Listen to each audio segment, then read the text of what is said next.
मेरा एडमिशन पुणे के एक बहुत बड़ी यूनिवर्सिटी में हुआ। मैं कानपुर का रहने वाला हूँ और एक गरीब परिवार से हूँ। मेरे पिताजी ने बड़ी मुश्किल से मेरे लिए पैसा इकट्ठा करके मुझे यूनिवर्सिटी में दाखिला दिलवाया, क्योंकि उन्हें मुझसे बड़ी उम्मीदें थी।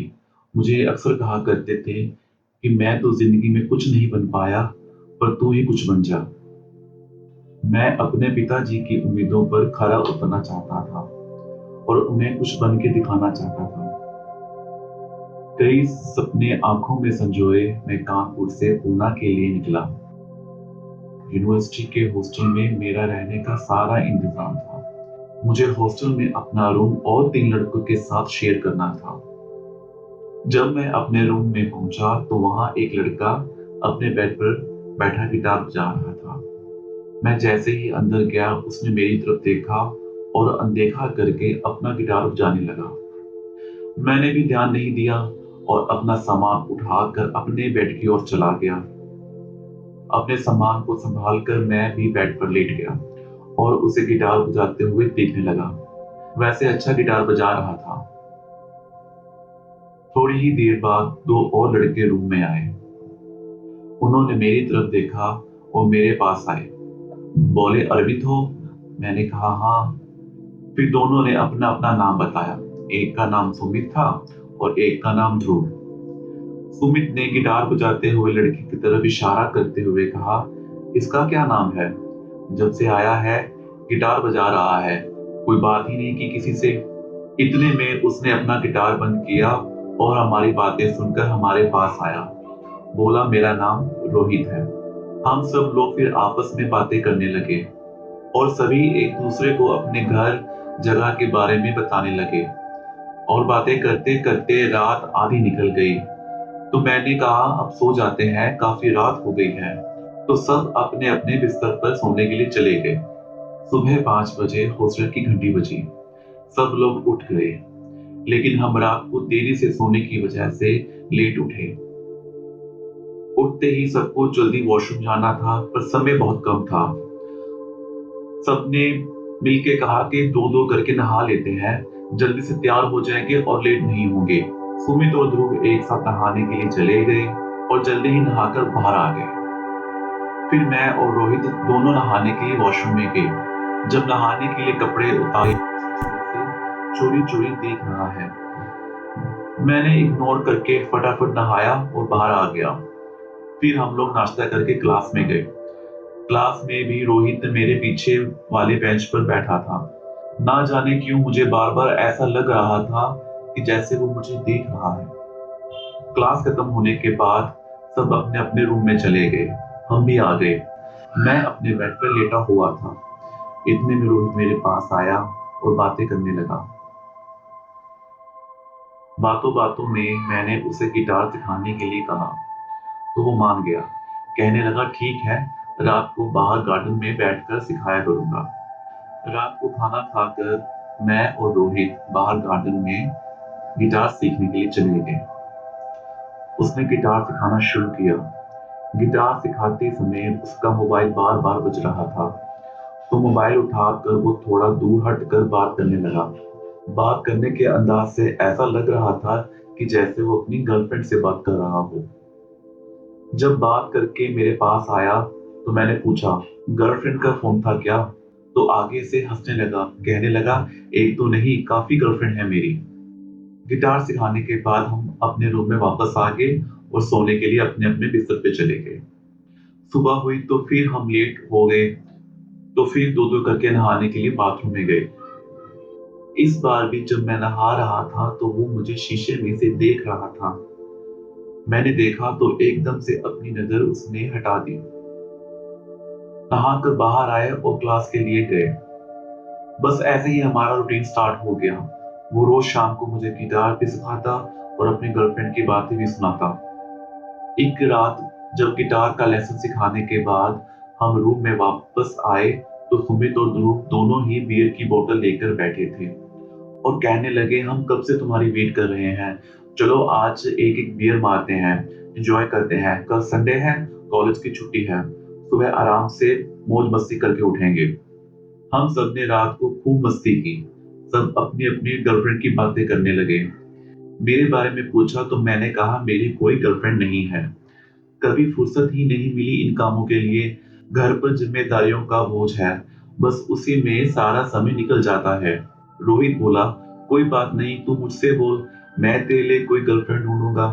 तो मैंने कहा नहीं, अभी बहुत कुछ करना है और अपने पिता के सपनों को पूरा करना है। पढ़ाई मन लगाकर करनी है मुझे। रोहित बोला, पढ़ाई तो चलती रहेगी, लेकिन ये टाइम वापस नहीं आएगा।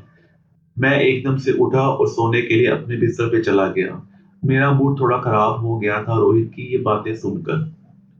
बाद में सभी अपने अपने बिस्तर पे सोने के लिए चले गए। आधी रात निकल चुकी थी, पर मुझे नींद नहीं आ रही थी। मैंने जैसे ही करवट ली तो देखा रोहित मेरे सिरहाने खड़ा था।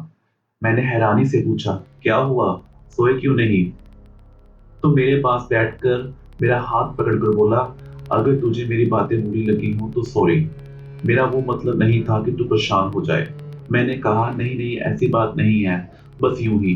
खैर, फिर वो मेरे साथ ही लेट गया और बातें करने लगा। उस समय उसने अपनी कई बातें बताई और सुनी।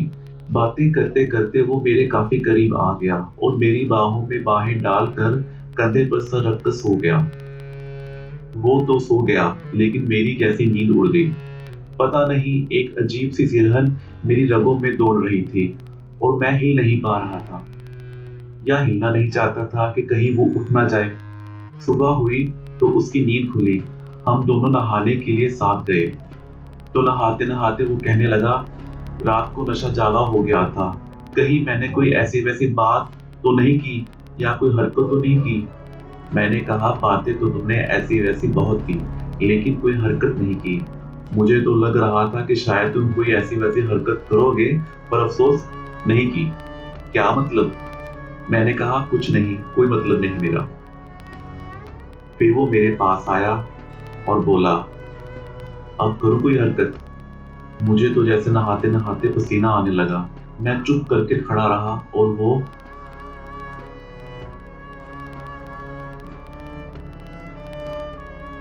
काफी देर हो गई थी। तभी सुमित ने बाहर से दरवाजा खटखटाया और बोला, क्या कर रहे हो अंदर, इतना टाइम क्यों लग रहा है? उसे क्या पता था कि अंदर क्या तूफान आया हुआ है। हम दोनों जल्दी से बाहर आए और क्लास के लिए तैयार हुए। आज मुझे एक अजीब सी खुशी हो रही थी। सब कुछ बड़ा अच्छा लग रहा था, खिला खिला महकता हुआ।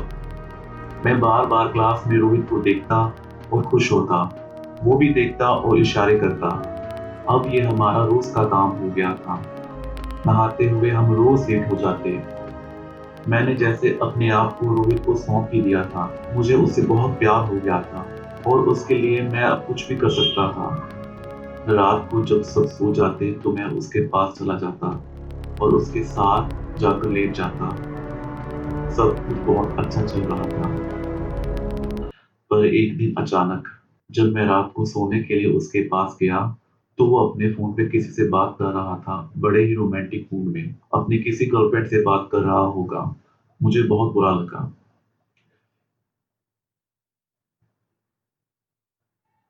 मैं साइड पर लेट गया और सोचा अभी बात खत्म करेगा तो पूछूंगा कि वो किससे प्यार करता है, मुझसे या अपनी गर्लफ्रेंड से। आधे घंटे बाद जब बात खत्म हुई तो मैंने उससे पूछा, तो एकदम से खिंचकर बोला, अभी मुझे नींद आ रही है और तुम भी अपने बेड पर जाओ और जाकर सो जाओ।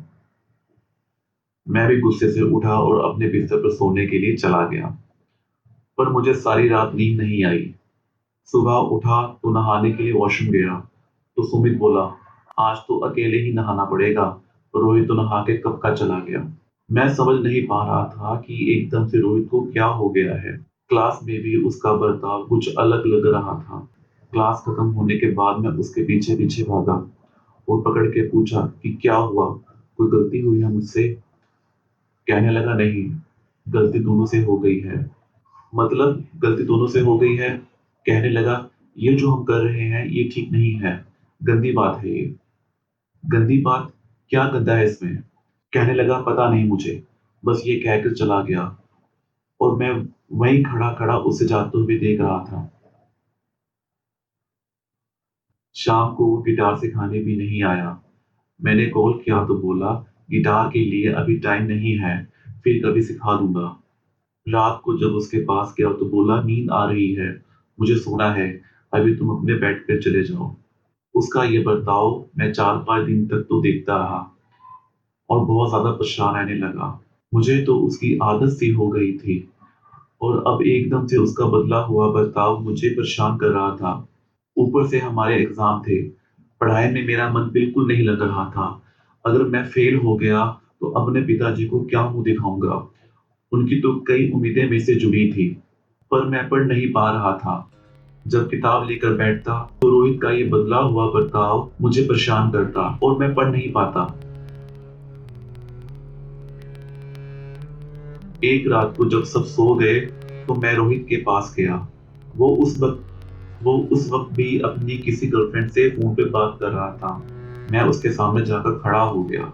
वो फोन पर बात करते करते इशारे से पूछने लगा कि क्या काम है। तो मैंने कहा, मैंने बात करनी है।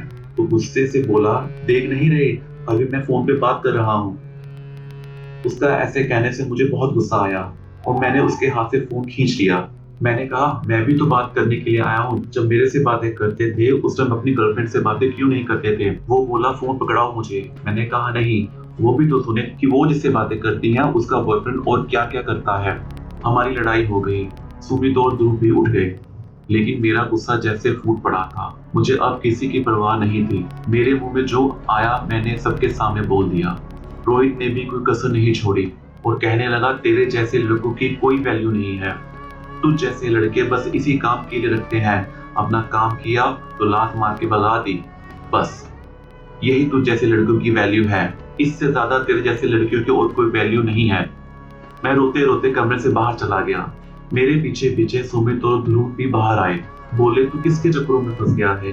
ये तो है ही ऐसा लड़का, इसे कोई फर्क नहीं पड़ता प्यार व्यार से। इसका तो एक ही मकसद होता है बस, जब उसका मन भर गया तो फिर वो ऐसे ही करता है। मैंने बड़ी मुश्किल से अपने आप को संभाला। सुबह होते ही हॉस्टल के मैनेजमेंट से बात की और अपना रूम बदलवाया। 2-4 दिन में काफी परेशान रहा। बड़ी मुश्किल से अपने आप को संभाला और पहले अपने परिवार के बारे में सोचा कि अगर मैं ऐसे ही अपना दिल तोड़ कर बैठ जाऊंगा तो मेरे परिवार का क्या होगा, मेरे करियर का क्या होगा। मैं ऐसे लड़की की वजह से अपनी जिंदगी खराब नहीं कर सकता। मैंने अपने आप को संभाला और डट कर पढ़ाई करना शुरू कर दिया। कुछ समय बाद एग्जाम हुए और मैंने काफी अच्छे नंबरों से एग्जाम पास किए और रोहित फेल हो गया। आज इस बात को 8 साल हो गए हैं। अब मैं दिल्ली में एक कंपनी का सीईओ हूँ और अच्छी खासी कमाई कर लेता हूँ। आज मैं और मेरा परिवार बहुत खुश है।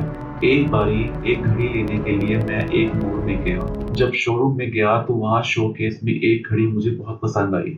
मैंने घड़ी देखते हुए उसका प्राइस पूछा तो मेरे पीछे सेल्समैन ने कहा, सर ये घड़ी 1,20,000 की है। मैंने घड़ी पैक करने के लिए बोल दिया और पीछे मुड़ा तो देखा कि वो सेल्समैन रोहित था। वो मुझे देखकर बड़ा हैरान हुआ और ऊपर से नीचे तक उसने मुझे देखा। मैंने अपने वॉलेट से कार्ड निकाला और उसे स्वाइप करने के लिए कहा। वो एकदम हैरान होकर मुझे देखी जा रहा था। उसने घड़ी पैक की और मुझे दी। मैंने बॉक्स पकड़कर उससे कहा, देख ली मुझ जैसे लड़की की वैल्यू। ये कहकर मैं वहां से निकला।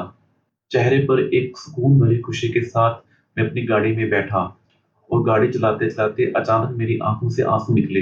मुझे आज तक समझ में नहीं आया कि वो आंसू खुशी के थे या दुख के।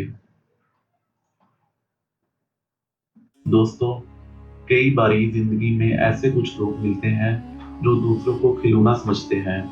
जब तक मन किया खेला, उसके बाद उठाकर फेंक दिया। ऐसे लोग किसी की भावनाएं या प्यार नहीं समझते।